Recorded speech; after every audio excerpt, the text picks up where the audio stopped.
I'm in a terrible state. No, I am. I'm in a terrible, terrible state. And to be precise, I'm in the state of Alaska, which is sort of in the middle of nowhere, which is where I normally end up these days. Last time it was Mongolia, now it's Alaska. And it is an American state, as you probably know. And we've been driving for 11 hours today, after a 24-hour journey to get here. 11 hours we've been on the road. We've met some pretty amazing people already. Hopefully we'll be introducing you to some of those people later on.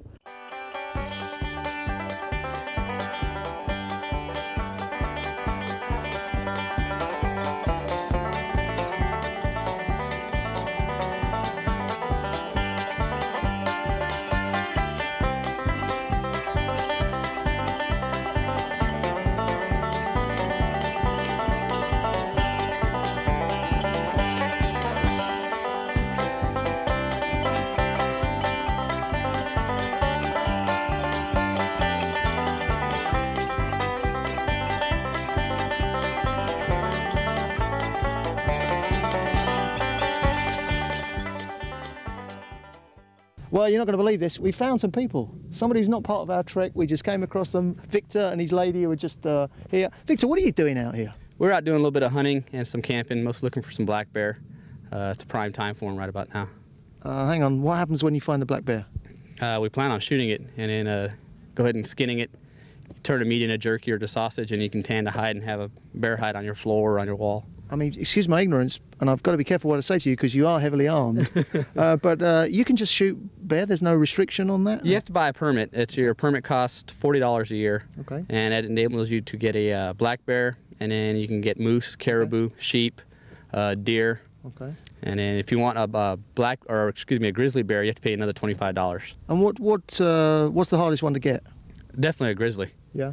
That one is so big that even when you shoot with a high-powered rifle, it still can charge really fast. It can cover 100 yards in a matter of seconds. Even with a bullet in them? Even in a bullet. I mean, that's taking out the heart and the lungs. Your first shot on a grizzly bear is to try to bust the shoulder. Oh, no. That way it can't run and chase you down. And, you know, to do this, you're not just a keen amateur, you're a former military man yourself. Yeah, ex-military. Right. And so if I've got to be careful what I say, like, you know, and with the greatest respect, sir, what do you pack it? Oh, gee, what is this? Hold on.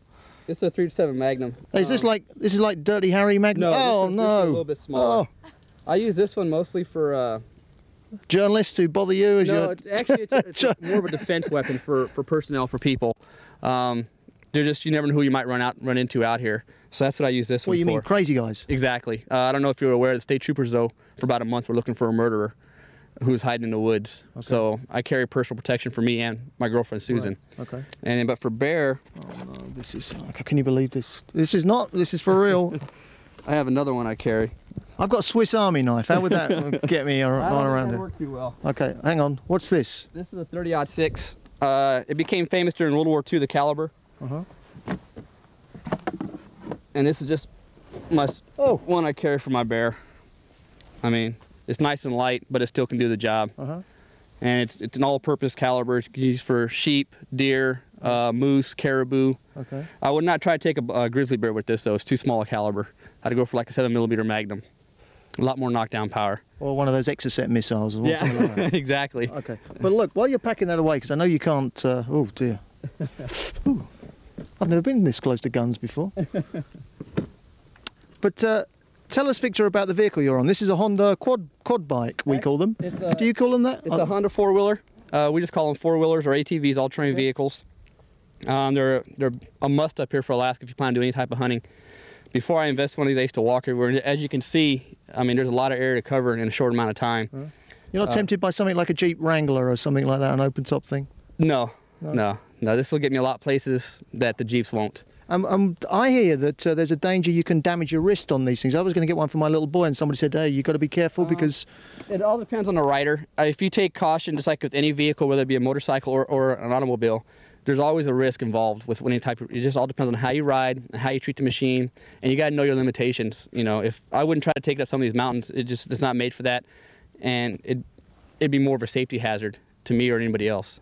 And what do you think of us guys going through that? That was pretty impressive. I was telling her that's the first time I've ever seen vehicles back here, and I really didn't think you guys would make it, and you guys did a good job getting through that mud puddle.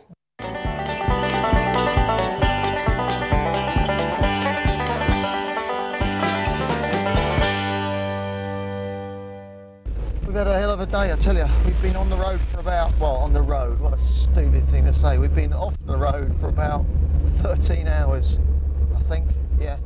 And we've still got about 2 hours to go.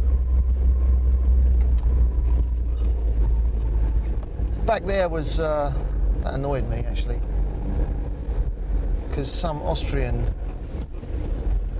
idiot probably wasn't following instructions. He was actually driving with the team leader in the car with him, so he must have been getting instructions firsthand, and he stalled the car. It was in the river, and it looked pretty nasty at one point, and it meant that all of us, the entire convoy, had to hang around for an hour or more while his car was repaired. Unfortunately, we got mechanical backup. But if you are an off-roader and you do go out with your own vehicle, I mean, let that be a lesson to you. What the hell would you do if you did what the stupid Austrian had done, which is to dump the thing in the middle of a river, stall the engine, flood the engine with water?